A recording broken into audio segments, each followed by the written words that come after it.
What is the craziest thing you have ever said or done at an interview and still gotten the job?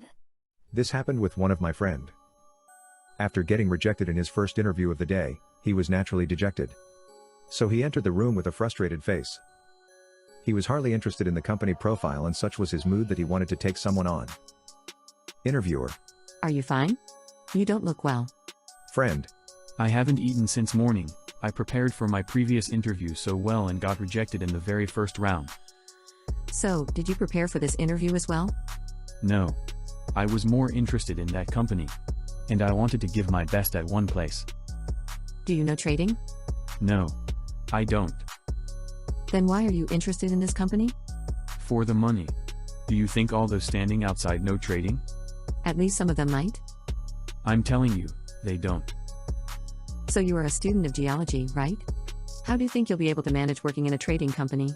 There is a novel named Liar's Poker in which the male protagonist was a student of art history and ended up getting trained at Salomon Brothers. He works as a financial journalist now.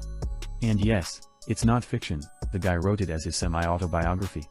I think I will be fine. He knew he scored there. After asking some basic "tell me about you" questions. What's your biggest strength? I'm very patient. I see. We need people who are dynamic and full of energy. I don't think patience and our required qualities go hand in hand. This was like a tipping point for him. Have you heard of Rahul Dravid? He is regarded as one of the most patient cricketer. Yet, once he had the fastest 50 in ODIs. When he played his first T20, he hit 3 consecutive sixes. Just because someone is patient doesn't mean they can't be dynamic and aggressive. Interviewer gave a smile at this answer. Result: selected. I got called for an interview 2 days after submitting an application. I cried after getting off the phone, because heck, I need this job and I have an interview tomorrow. For context, I was out at the beach with my niece and nephew, and it was cold water and their first time at a beach, so of course I followed them into the water because someone has to keep an eye on these troublemakers. I failed to realize the consequence of having sniffles combined with taking care of kids and a cold beach. While we're out to lunch, I get the aforementioned call. I wake up the next morning and I am sick. Sick as in flu, runny nose, throwing up, coughing, barely speak sick. I get my butt up and go to the interview. That alone is crazy. And this interview goes incredibly well. I managed to get through it.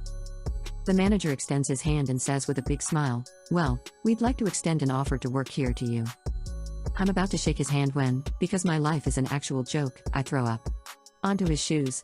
All over the carpeted floor. I look at him, and I'm scared. I thought I royally goofed. He hands me tissues and smiles like a dad does. Don't worry. The offer still stands. I hope you take it too, because it's obvious you are a determined young woman. I've never had anyone come to an interview sick before.